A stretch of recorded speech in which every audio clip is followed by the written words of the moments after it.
So what is a simile? Why are they important?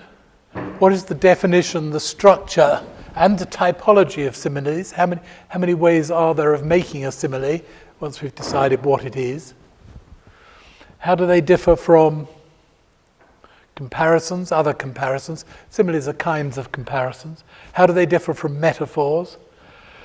And what's their function in fiction and non-fiction texts?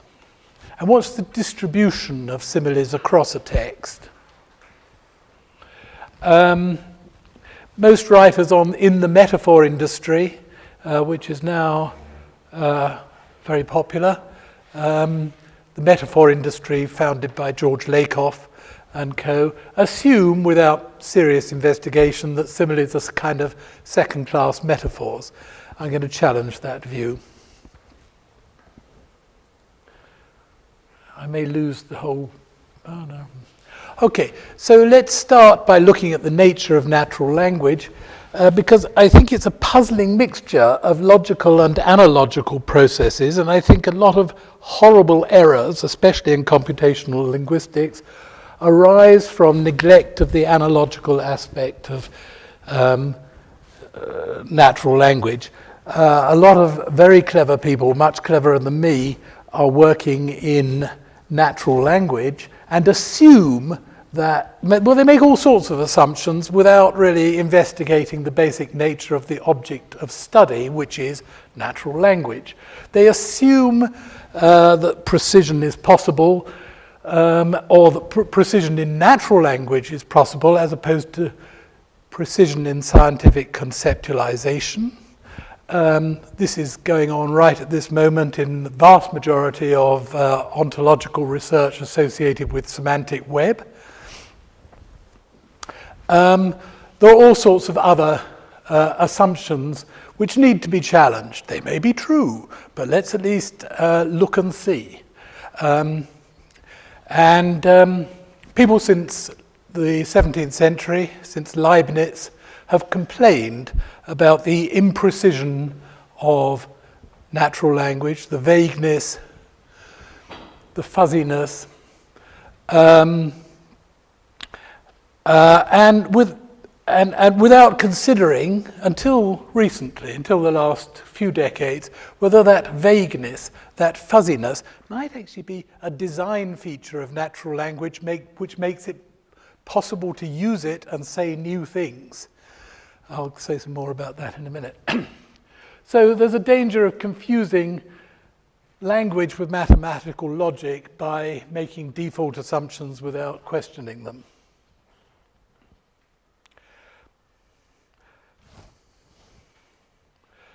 Well, what is a simile? And how do we pronounce it? Here are two dictionaries.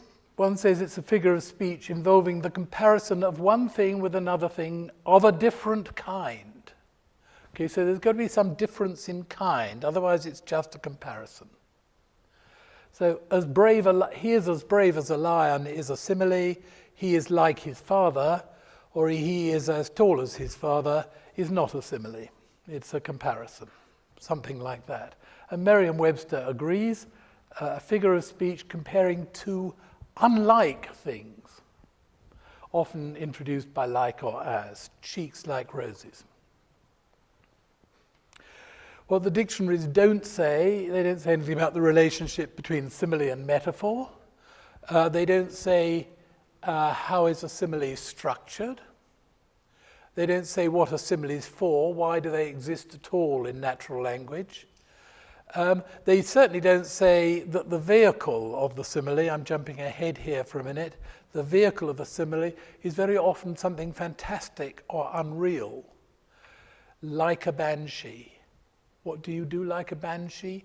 You howl like a banshee. Do you know what a banshee is? It doesn't matter. It's merely an intensifier of howling. Actually, just so as you know in future, so you can tell people, a banshee is, in Irish legend, a banshee is a disembodied spirit that appears near the house just before somebody is going to die in the night and howls. I've never heard a banshee howl. I'll come on to that in a moment. So it's unreal, it's fantastical. A zombie. Do you know what zombies are? Zombies are the living dead. So I sit at my desk working like a zombie. You don't have to have met a zombie to understand what working like a zombie is like. So I'm going to claim that similes are constructional. A demented lighthouse, well, in order to be demented, you have to have a mind, so you can't, so if language were mathematics, you couldn't talk about a demented lighthouse because lighthouses don't have minds. So I've lost the threads. Lighthouses don't have minds in the first place, so they can't lose them. Demented means losing your mind. Broiled frog, not very probable. Okay, so I'm going to say my first tentative hypothesis was that similes, like certain comparisons, the danger of infinite regress there, isn't there? Are used to associate the new with the given. And here's a good example from The Guardian 2 years ago. I don't know what's happened to Bridget, or are there any keen space explorers who know whether Bridget has arrived on Mars yet and is sending back signals, or did she get lost in space on the way to Mars? Anyway, she was a vehicle designed for robotic exploration on Mars that nobody had ever seen the like of before. And the writer says, she looks like a cross between a remote-controlled tank. Well, you may not have seen a remote-controlled tank, but you can imagine what a remote-controlled tank is, and Johnny 5. Now, for those of you who know the robot movie Short Circuit, I don't, the writer could have stopped at Johnny 5, but being a good journalist, he actually glosses Johnny 5, so that even if you don't know what Johnny 5 is, you get a gloss and you get a vague idea of what's going on.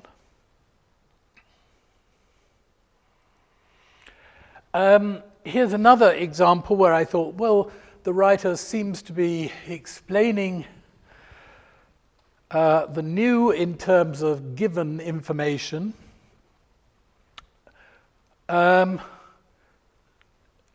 fundamentalist Muslim suggested that his party could win an election and govern.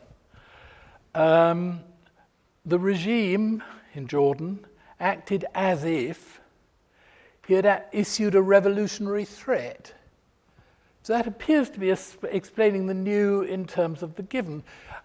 Pedantically, I want to ask, do we need to have received a revolutionary threat to know what one is? No, of course we don't. How do we know what a revolutionary threat is? I want to suggest that it's embodied in our linguistic knowledge, not in our experiential knowledge. This is very important for anybody who's working on metaphor, because most metaphor people argue that metaphors are grounded in experience. So I want to attack that notion,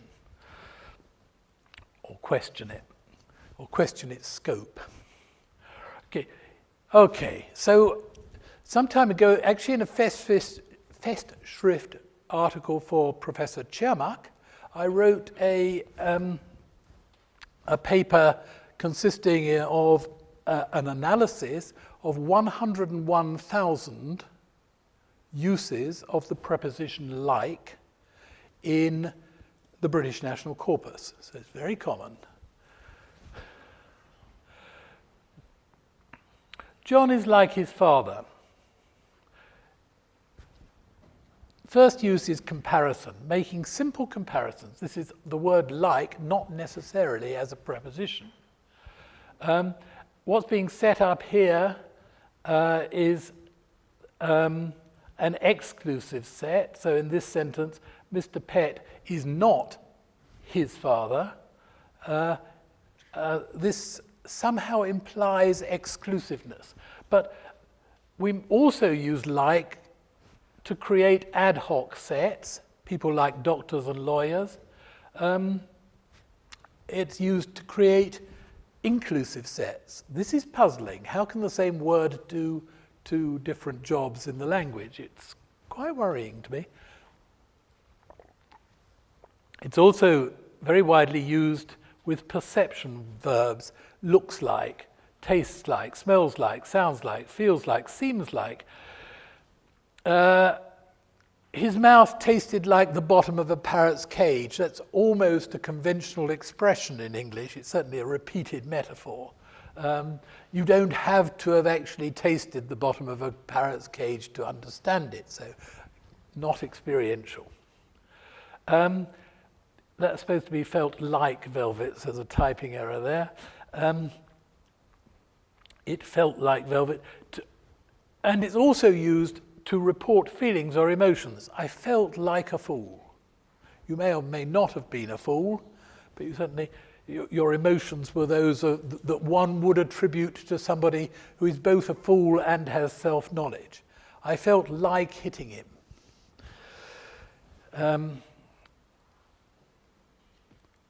Keep clicking the wrong button, but never mind. So let's go back to a classic article on metaphors, what metaphors mean, by Donald Davidson, 1978, in which he says, I think truly that all metaphors are false. They're just like lies, but they're motivated lies. The speaker's deliberately saying something false to alert the hearer to some salient property which the hearer can infer as being shared between the target and between the vehicle and the subject. Davidson then goes on rather glibly, and before I leave that, Davidson is committed to the notion that there is literal meaning. Now, there are a number of people arguing that if you say John is a pig, that is just a secondary literal meaning of pig.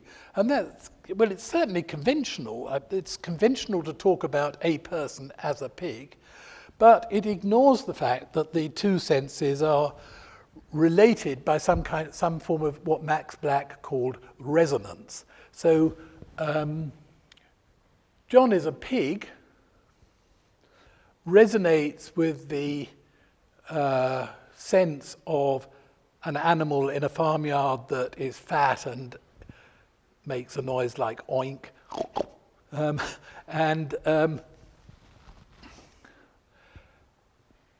But a pig is like John would be a much more difficult comparison to interpret. It's not conventionalized, and it doesn't resonate. So you can rescue the notion of metaphor from the people who simply want to say they are secondary conventions by appealing to the notion of resonance. But this talk is not about metaphor, it's about simile. And all similes, said Davidson, with an airy wave of the hand, all similes are trivially true. Everything is like everything else. Well, this is really what you would expect from a truth-conditional semanticist. He overlooks the fact that may be true, but some things, it overlooks several obvious points. Never be frightened to state the obvious. That's the first lesson for lexicography. The first one is that some things are more alike than others. And the second one, which I haven't put up here, is that it invites the question, in what respect is A like B? What is the shared property? And Davidson here is seeming to assume comparison with real, experienceable things. But as we've seen, the vehicle of many similes are not experiential realities at all. Okay, I'll just develop this point about it not being an experiential gestalt a little bit further. So Lakoff and Johnson claim that at least cognitive metaphors are based on an experiential gestalt. They say that we interpret the world in terms of everyday experience. Well, unless you include your experience of reading and hearing language as part of everyday experience, that can't possibly be true. And it's probably not true of metaphors. It's certainly not true of similes. Here's another example. Actually, this shows how dated I am. A year ago, a journalist visiting Madonna and Guy Ritchie, they've just got divorced, haven't they? Rather spectacularly, the way people do. A journalist visiting their home commented on the luxuriousness of their home. Their carpets are so luxurious that it's like walking on live sheep. Well, I'll labour the point. I've never walked on a live sheep. I don't expect you've ever walked on a live sheep. I expect that if you did walk on a live sheep, it would be nothing like Madonna's carpets. We could go on. So it's certainly not an everyday experience to walk on live sheep. Okay, so now, having completed a couple of years ago my study of like of 101,000 uses of the preposition like, I decided I wanted to focus on simile, much neglected topic in the linguistics literature. I mean, some people didn't even know how to pronounce it. And it seems to be a central concept. So I decided to move away from corpus linguistics into text linguistics, and took 3 texts, well actually 4 because 2 of them are by the same author, for detailed study. The ones I'm mostly going to focus on are P.G. Wodehouse's comic novel of 1918, so quite old, but it doesn't matter. The language doesn't change that quickly, called Piccadilly Jim. Wodehouse is wonderful for studying phenomena like similes because he is very inventive, he's very creative in the way that he plays with language. So he may not be a deep psychologist, or he's certainly not Dostoevsky, but he's doing interesting things with language. Sue Townsend, the same. The Secret Diary of Adrian Mole, aged 14 3/4, or was it 13 3/4, I forget. And a subsequent series of novels leading up to Adrian Mole and the Weapons of Mass Destruction, in which our hero, Adrian Mole, always a nice, gullible fellow, believes Tony Blair when he says that there are weapons of mass destruction in Iraq. So Sue Townsend has some fun with that. And then I decided to study a non-fiction text and look at the occurrence of metaphors in John Lee Anderson's The Fall of Baghdad. John Lee Anderson was an American journalist who was in Baghdad, during the American attack on the city. He's a very flat, factual writer, so his similes and metaphors occur very occasionally and are very striking when they do occur.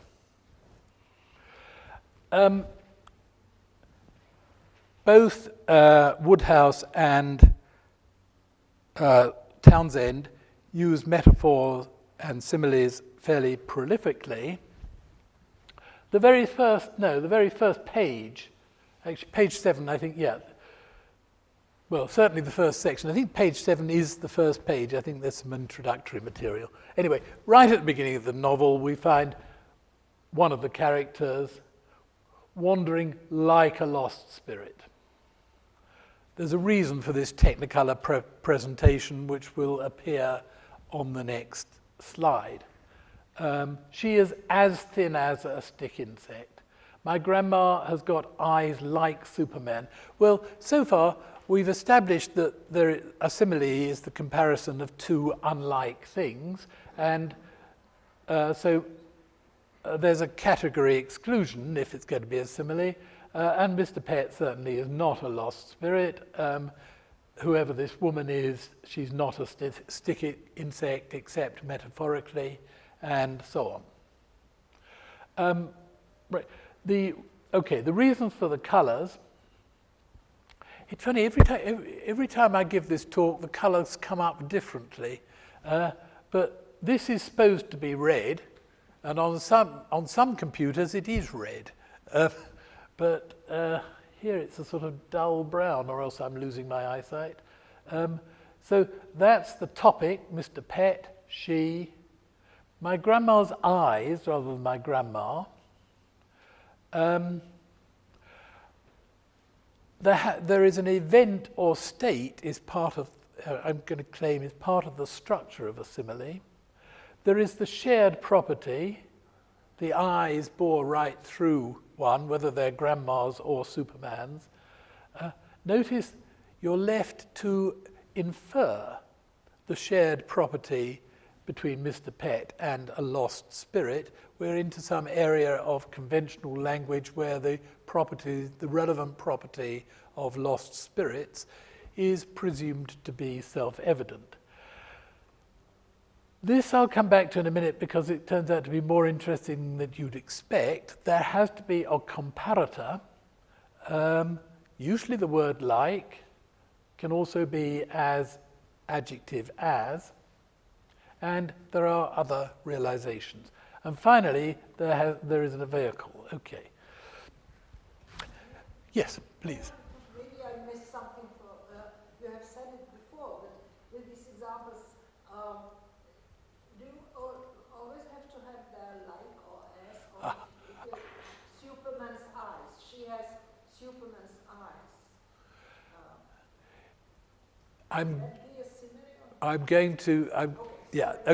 So yeah, that comes under the heading of typology, and I will answer that question in the course of the talk. It's a good question. In fact, it comes, I think, 1.5 slides after, either the next slide or the one after, so we're nearly there. Okay, so there are clear-cut cases where the simile is formed with the preposition like, and with the, I don't know what that is, but this is a kind of preposition. So as something as. I'm not sure what part of speech I'd want to call that. We should not believe people who tell us that there are 8 parts of speech. There are 8 parts of speech, and then some words which don't fit terribly well into any classification. All classifications, even in language, even parts of speech, are fuzzy. Or can be fuzzy.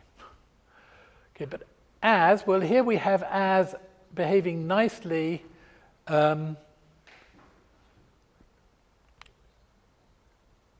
the manner of a conjunction. So conjunctions can form similes. And here's another conjunction, as if.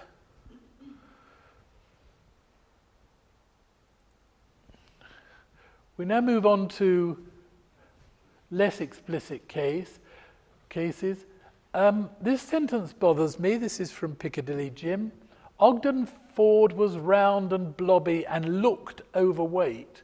Well, we've got the event and we've got the shared property, but I mean, you could say he looked like an overweight wrestler, and it would become a simile.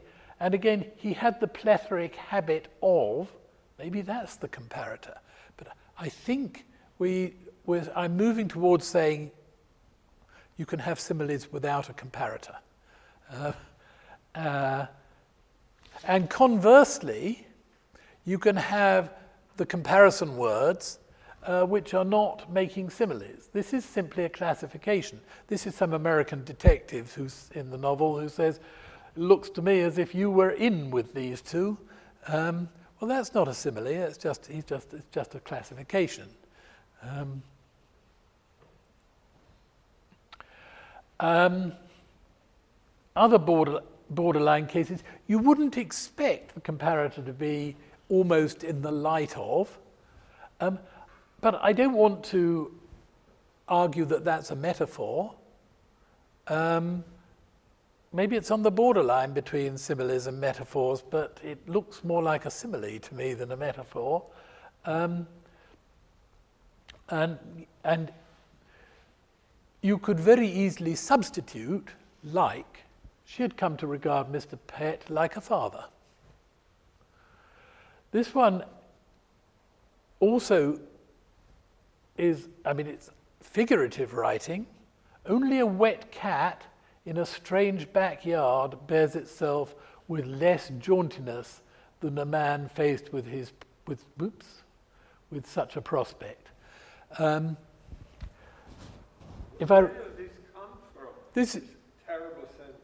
This is a wonderful sentence, and it comes from Piccadilly Jim. So and the terrible sentence. The prospect is, I think he's about to face his wife. Being P.G. Wodehouse, most women in P.G. Wodehouse are of terrifying aspect. But even if he isn't, there's some prospect that. It's meant to be amusing, Fred. No, I am aware of it, but one has to work 2 hours to get this. I have to read it 3 times. Yeah. Isn't that beautiful? Thank you. You've just anticipated my conclusion, which is that the purpose, or if I may jump ahead, of similes is to make the reader work. You may just may want to go to sleep, but there is no, my argument, I don't want to hold things up too long, but there is no explicit comparator, and yet I think that's, because of the negative, implied, because of the broad negative, the implied negation, I don't want to try and classify that as a metaphor. It's more simile-like than metaphor-like. From the point of view of linguistic analysis, it's a difficult sentence to analyze. And so is this one, but I won't hold you up.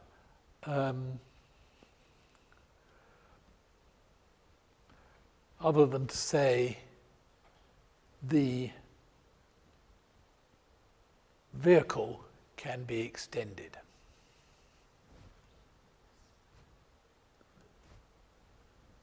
Okay, so to summarize the past 3 slides, the topic is typically a noun phrase, and there must be a topic.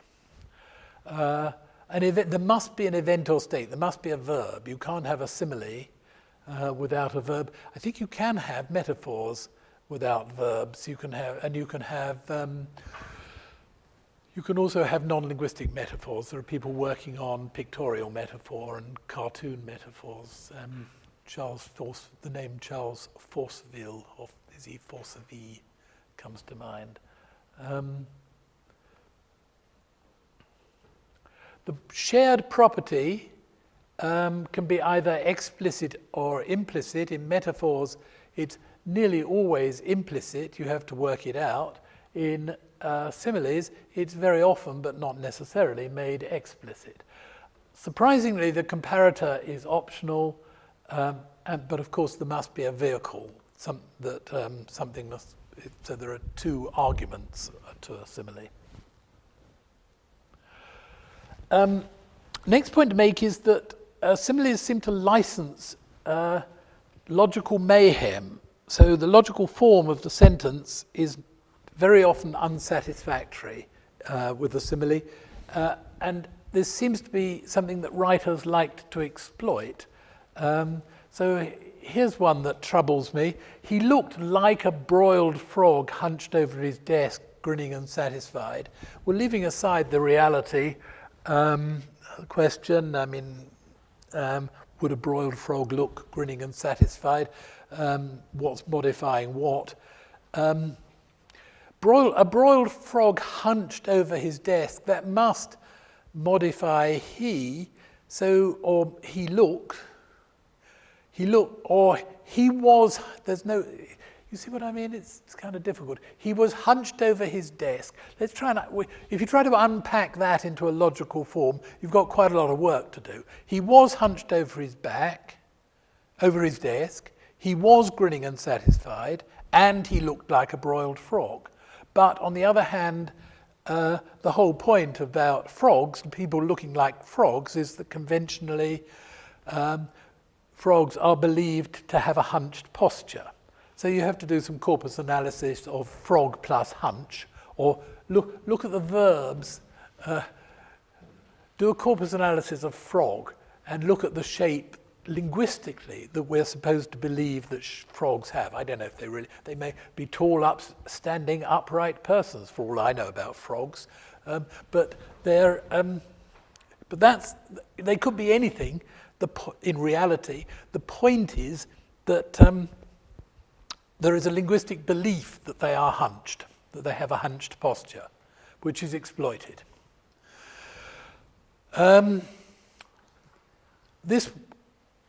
This one also seems to me to to exemplify a semantic anomaly. The presence, it's not a very good simile, but it's a real one from the Guardian newspaper this time, not from P.G. Wodehouse. This one wasn't from P.G. Wodehouse either. The presence of a single woman in their midst acts like a demented lighthouse, enticing hapless men onto the rocks. So the single woman is the topic. There's the event. Her presence acts. So this should be blue as well. There's the comparator. Lighthouse. In what respect, you might ask, is a single woman like a lighthouse? She tells you, enticing hapless men onto the rocks below. The point is, of course, that one of the salient properties of a lighthouse is that it sends out warning signals saying, stay away. So the word demented now becomes very important because the lighthouse is behaving precisely in the opposite. The female as lighthouse is behaving in precisely the opposite way to the way in which lighthouses ought to behave. They're supposed to warn you to keep away, but actually this particular lighthouse invites you to come on, to approach, to come to fall onto the rocks, to reach your doom.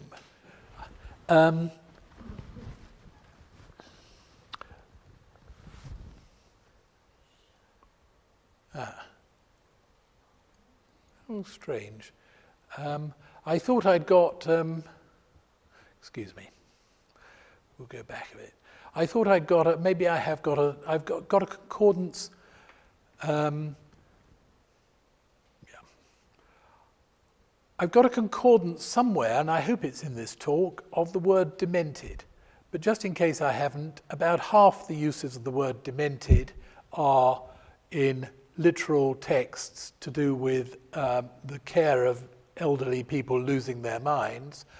And the other half are simply signaling that something is behaving in an unusual fashion, and very often is associated with a simile.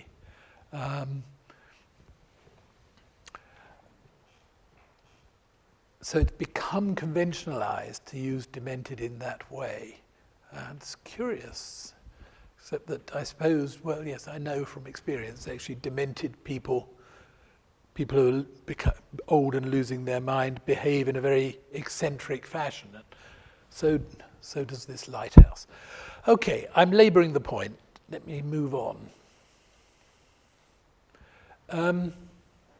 Perceptions, looks like, can look like, can make you feel like, taste like, smell like, sound like, seeming and resembling. All of these are associated with the word, with similes and comparisons, mainly with similes. Okay. A logician friend of mine once commented on the disgraceful ambiguity of English feel like. Well, you may have some sympathy, the expression. So it feels like velvet is assigning something to a set, as we saw earlier, but I feel like a fool is, well, is that assigning me to the set of all fools? Maybe it is, but it's reporting a perception. Oh, this is reporting a perception. Okay, those two work fine, but then the disgrace comes with I feel like an ice cream, which unless you're hot and melting, or unless you're feeling cold, seems to activate, I mean, it means I would like to have an ice cream, doesn't it? And that's the disgraceful ambiguity. How is it that we can say, I feel like an ice cream and mean I want to have an ice cream? I feel as if I want to eat an ice cream. Anyway, none of these have anything to do with similes or comparisons, so I'll move on. The conventional vehicles I mentioned are very typically princesses, queens, prisoners, dreams, nightmares, miracles, fairy tales, demented anythings, and the bottom of a parrot's cage. So they're invoking conventional linguistic properties, not real-world properties. And I've already said this, and now I just want to, I'm working towards a conclusion, I just want to ask the question, what's the difference between a simile and a metaphor? And I think this is probably the best example I can find. So here is Muriel Sparks' novel Symposium. The opening paragraph, page 1, begins with, "This is rape." His voice was reaching a pitch it had never reached before. "It was not rape," comments Muriel Spark in her dry Scottish way. "It was a robbery." Okay, clear case of a metaphor. By page 2, he's still, one of the delights of this character in the novel is the only thing he does, he pops up at dinner parties saying, "It's been a rape, I was raped." We're talking about his robbery, he's had some burglars broke into his house. But by page 2, the metaphor has weakened to a simile. The speaker's shock is replaced by querulous self-pity. So the impact of a simile is different from that of a metaphor, but as we've seen, or as we shall see, you can do things with similes that you can't do with metaphors. The converse is less true. Most linguistic metaphors can be reformulated as similes. I'm drawing a distinction between linguistic metaphors and conceptual metaphors, which is a different talk. It's often the case that similes cannot be reformulated as metaphors. So it's a one-way street, or a one-way street with limited traffic in the opposite direction, let's say bicycles only. There's a metaphor. Metaphors are semantically stronger than similes, but similes are linguistically have greater creative potential. Similes have greater creative potential than metaphors. Similes are used to report perceptions in a way that metaphors are not. Above all, similes are attention-grabbing. Not all documents contain similes. I just want to refer to the distribution of similes in the text that I've mentioned. So, and the John Lee Anderson example is striking, but so is the P.G. Wodehouse one. So here's P.G. Wodehouse. You've got 140 similes in 300 pages, so you'd expect, if they were evenly distributed, one every 2 pages. But actually the distribution is very uneven. In the first 9 pages, you get 2 per page, whereas in the next, whatever this is, 20-something, 22 pages, the incidence drops to less than 1 simile every 3 pages. So there are 6 times more similes per page in the opening 9 pages than in the next 20 pages. There seems to be a reason for this. When the location and main characters are introduced, similes are used to set the scene. So we're back to, I'm still reaching for given and new, explaining the new in terms of the given. Once you've established the new scene, you can get on as a writer with the narrative, so the incidence of similes drops. And there are clusters, and the clusters seem to me to be associated weakly but significantly with plot developments. I'll leave the slides on the machine, so anybody who wants to study this can do so. If we now turn to non-fiction, we see a very similar thing going on. Here we have John Lee Anderson, as I say, he's a very factual writer, few similes, and there are 3 main clusters of similes.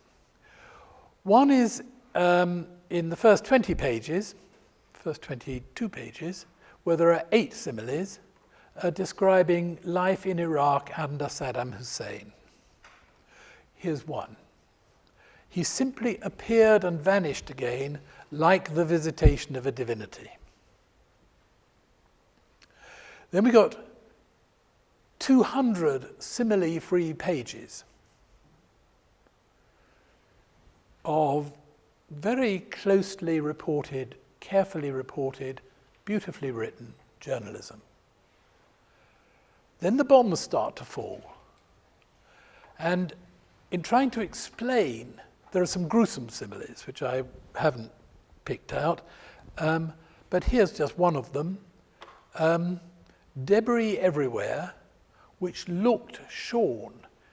Well, you might think that's a simile,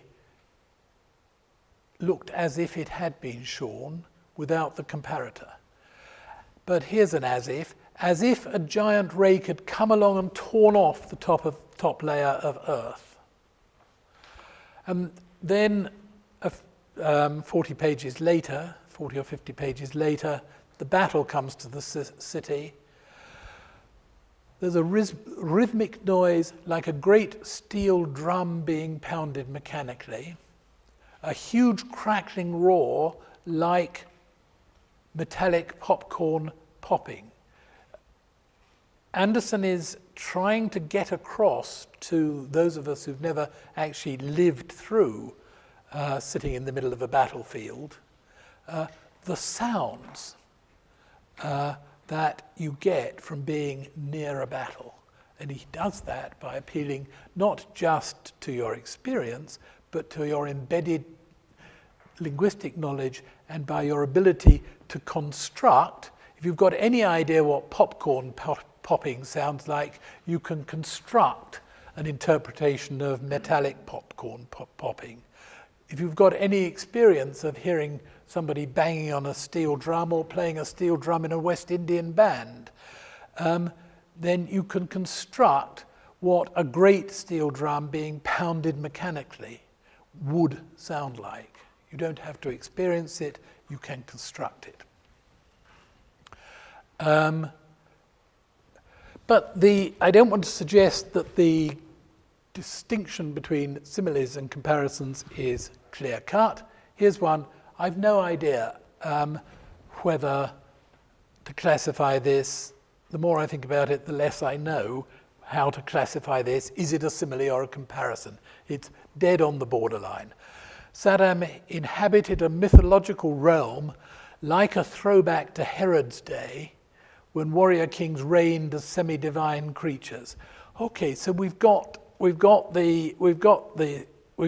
semi-divine creatures as being the counterfactual entities or the fantastic entities, but at the same time, Herod's day is a very real concept.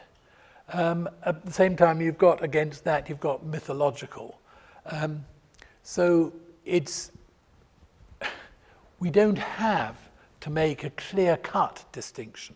And this is a point I want to make about linguistic classification as in general, that we can make classes and we don't have to have an exact borderline. We can make classes where there are fuzzy borderlines, there are cases that don't fit neatly one side or the other.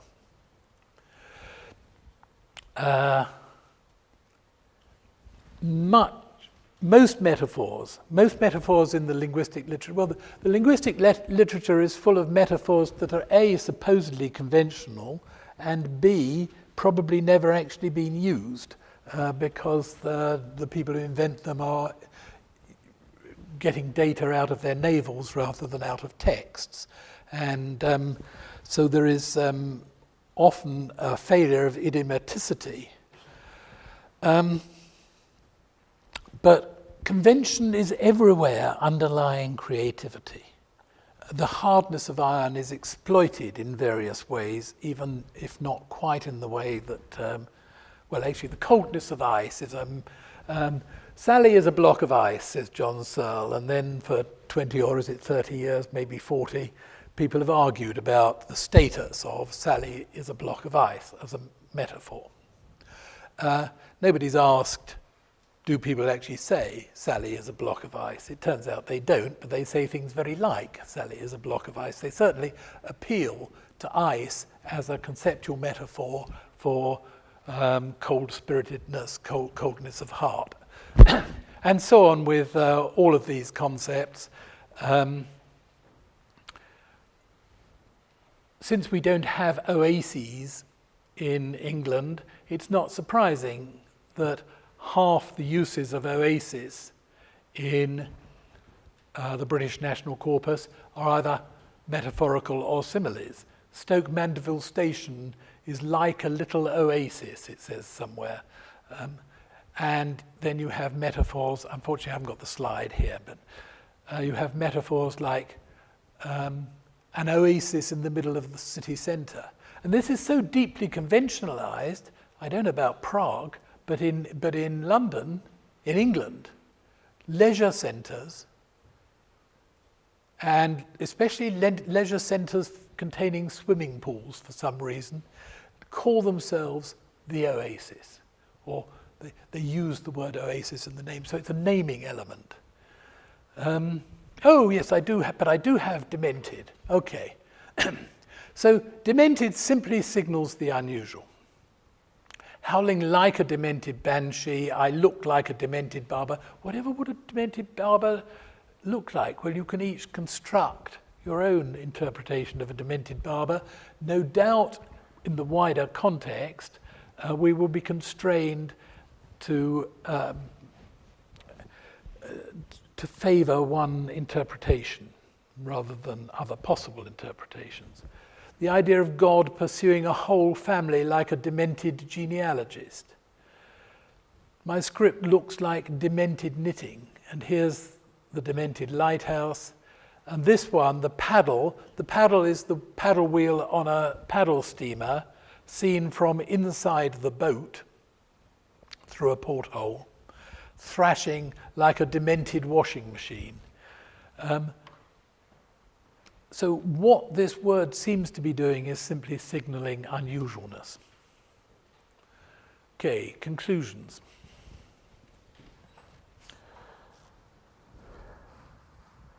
Typology, there are many ways of making a simile not just given and new. Not just like and as. Given and new, the tentative hypothesis partly stands up, but only partly.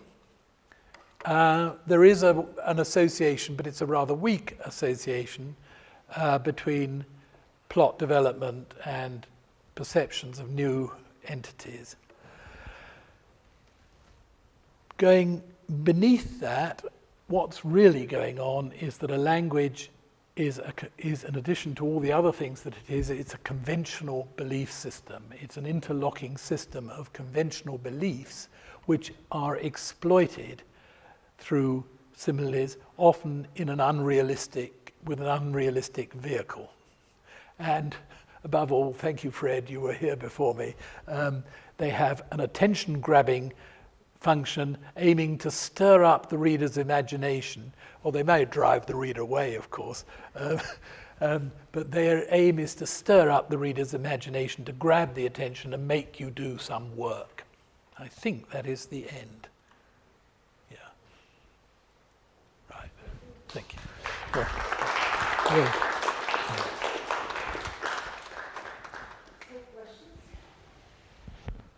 Well, I have a question which I forgot. But you want to go back? Put back the next to last slide.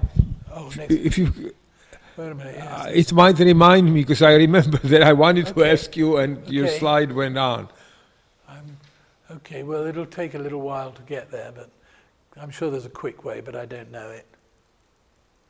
Tell me when to stop. Just keep going until the end, and then you'll step one back. I might go too far, though, and then we're back. No. Okay. Horror. There we are. Thank you. This is the last slide. That's the last slide. No, so go back one slide, please. I see. All right. One more? No. This is it. Okay. I don't know. I mean, forget it. I'm sorry. I forgot what my question was. I'm so sorry. My question was. Well, you should have. Why didn't you interrupt me? You always interrupt every other speaker. Now I feel discriminated against. I have particular regard for you, so I understand. Well, I have a particular regard for you, It but may come back to okay, it will. So, well, I may have one question, and I hope your question will come in. No, my question is that, my question is, as a lexicologist and lexicographer, how would you treat similes? I mean, in some lexical entries, in some dictionaries, you have metaphorically used or something like that. So do you think that similes would not... Yeah, I carefully took all of that out of this talk in order to get it down to an hour. But yes, there's a whole separate talk. Okay, very briefly. Firstly,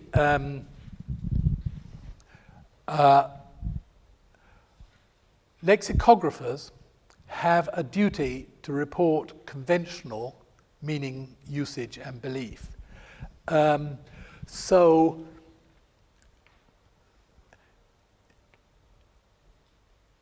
And they have a duty to, well, I said somewhere in the preface to a very early dictionary about 30, 40 years ago, the lexicographers have undertaken to answer all possible questions about words without knowing in advance what the questions are. So lexicographers are... One question you might ask if you're a member of the public is, what does like a dog mean? And so the lexicographer has to engage in various explanations about dogs, about the concept of the word dog, about the meaning of the word dog, that will explain expressions like a dog. And I'll give you one example. If somebody in English says that I was treated like a dog, that means that they were treated badly. Now, I believe that in the Czech Republic, and certainly in England, dogs, 99% of the time these days, are pampered far better than any human being. But if a human being is treated like a dog, it means that the human being is treated badly. There's a conventional belief that dogs are treated badly. There's a conventional belief that owls are wise. They may be really the stupidest animals on the face of the planet. But a wise old owl is conventionally wise, and he was like an owl, says that foxes are cunning, lots of animals, lots of physical, lots of living things in the material world have conventional attributes which may not be true, but nevertheless need to be explained. So that's at least one aspect of word meaning where studying similes should influence what the dictionary says. I could go on. I actually remember. Could you give the entire sentence with the demented lighthouse? Yeah, yes, but it'll take a little while because I need to get back to... okay, can I give the entire sentence? I can give the entire context. How do I get out of this? End show. Okay, you want the demented lighthouse. Have we got the internet on this thing? Where is No. start? Well, There's no connection here. why didn't you go just back to the first one and Oh, go forward? I mean, I will find. Oh, you mean I've got one that... Okay. You have the full sentence. Okay, in your okay. lecture. I was going to give you the whole damn book. No. I just Okay. want that sentence. Okay. So it's in the slideshow. So go back a bit further. It is in the slideshow. More haste, less speed. Let's get back to this and now go. All right. Just talk among yourselves. When you see it, Fred, shout. Yeah, I will. Just a minute. Was it before? Go back. No. No. Just go. Okay. It's very interesting.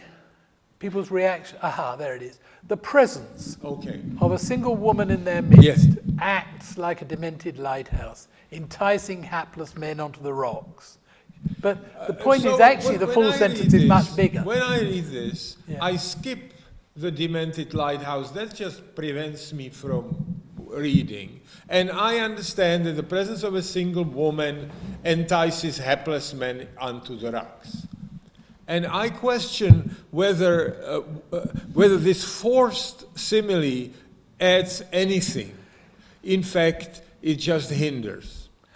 Now, occasionally a simile would do a great thing, namely you would say, my God, this is a great observation, I wish I had thought about it. But surely it's not the demented lighthouse, and most of your examples seem very labored. This is not a criticism of you, it's a criticism of the authors. Yeah, well, it also says something about your psychology as a reader. And I think, I mean, there are... Somebody, actually it was a friend of ours, Louise Guthrie, who said to me, oh, Patrick, you take such delight in these examples, but really they're very boring. And I think that's just a matter of taste. So if you have a sort of vaguely literary penchant, you will enjoy doing the work. But if you are concerned to get at the meaning, and you don't want frills or distractions, then, well, I think what the result would be is some very boring books. P.G. Wodehouse couldn't have written at all, and maybe that would have been a good thing. But But if you would write, the presence of a single woman in their midst acts like a wooden table, enticing hapless men onto the rocks. There would be nothing lost, I maintain. And Donald Davidson would agree with you, because everything is like everything else. And so a presence of a hapless woman, of course, it's just like a wooden table. They are physical object, shared property. You can go on and develop these things.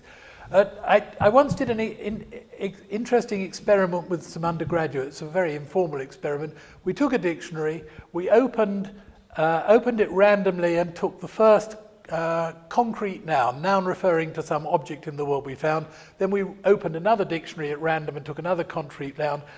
They then had to sit down as a group and write an X is like a Y and say what the shared property was. What was so astonishing was that people were able to perceive shared properties, even where there had been no motivation. Not always, but there was a distinct tendency for people to say, oh yeah, I see, this complete lunatic exercise. So yeah, and some people enjoy doing that sort of thing. I mean, some people like doing crossword puzzles. Some people like doing computational linguistics. I mean, it's a matter of taste. Okay. In the defense of the author, I believe there is actually some factual property of fake lighthouses and tissing helpless men onto the rocks. I believe some, you could call them pirates, some people actually used to create fake lighthouses, so the sailors would mistake them for real lighthouses that should be a few miles further. Yeah. And they would actually sail on shore, and then those pirates would kill them and strip the boat. I just think the author is not entitled to my hard work trying to remember, to realize what he meant by demented lighthouse. So you're entitled to skip over, right. but you're skipping over a huge area of human linguistic behavior if you do that. Of course, you like to get to the point. In conversation, I mean, when I talk to you, you will never come up with that simile, right? Only very occasionally when you want to be funny or. Yeah. Or now I'm deeply insulted. I thought I used amusing similes all the time. You haven't in this discussion. Oh well, I'm sorry. I'll try. Yes. So, as far as I understand, there are conventional and clear similes as cold as ice. We have also unusual similes, such as a demented lighthouse. But there are conventional but seemingly meaningless similes. Sometimes speakers care more about how to express their unusual feelings than to tell some cognitive concept. I think that kind is in English this like a dog, or the Czech jak svinia, which means simply very or in a high measure. Yes.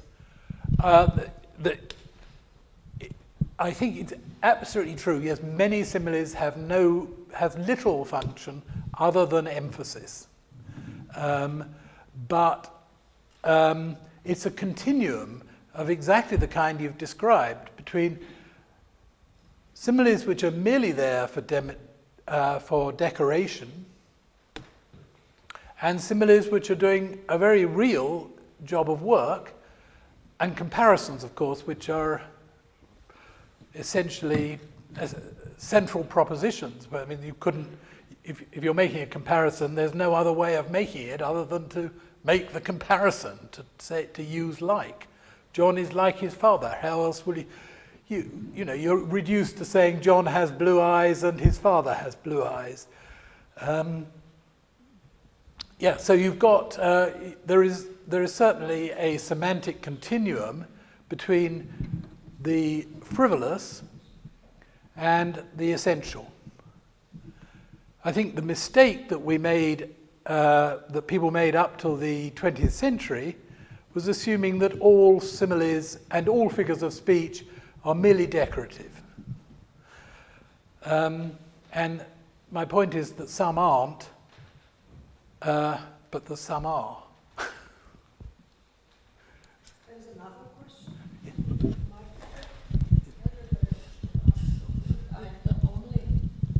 One remark. In Czech tradition, like and as are not classified as prepositions, but as conjunctions. And I think that it has perhaps it has some good reasons. This like and as construction introduce some ellipses. Like a dog is nothing. He behaves like a dog. He barks like a dog, he looks like a dog, and so on. What is your opinion to this classification and to this question? It's a good question. Part of speech classes are somewhat subject to arbitrary stipulation.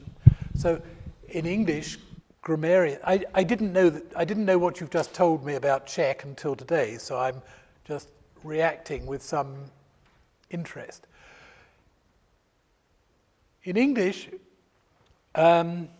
firstly, teachers will tell students that, who very often say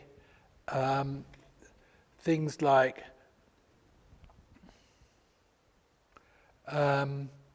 I ate like I was starving. It's not a very good example. That is wrong, because like is only a preposition, not a conjunction. So there seems to be an implication that conjunctions can only conjoin two classes that are, in English, conjunctions can only join two classes that are grammatically the same. So you can join a clause and a clause with and, or, but you can't join a clause and a noun phrase by and or. That seems to be the theory of traditional English grammatical classification. In Czech, it's different? Not exactly, but here we have two clauses, in fact, but the other clause is elliptical, yeah. It's a small clause. It's elliptical. Yes, it's a strange term, but so it's a verbless clause. So it's short for he behaves like a dog behaves. Yeah. Okay. I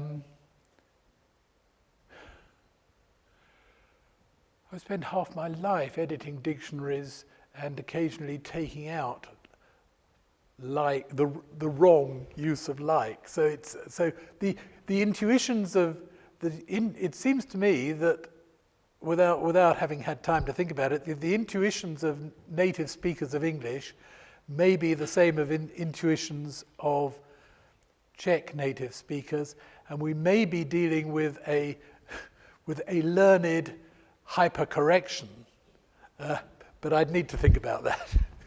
Thank you.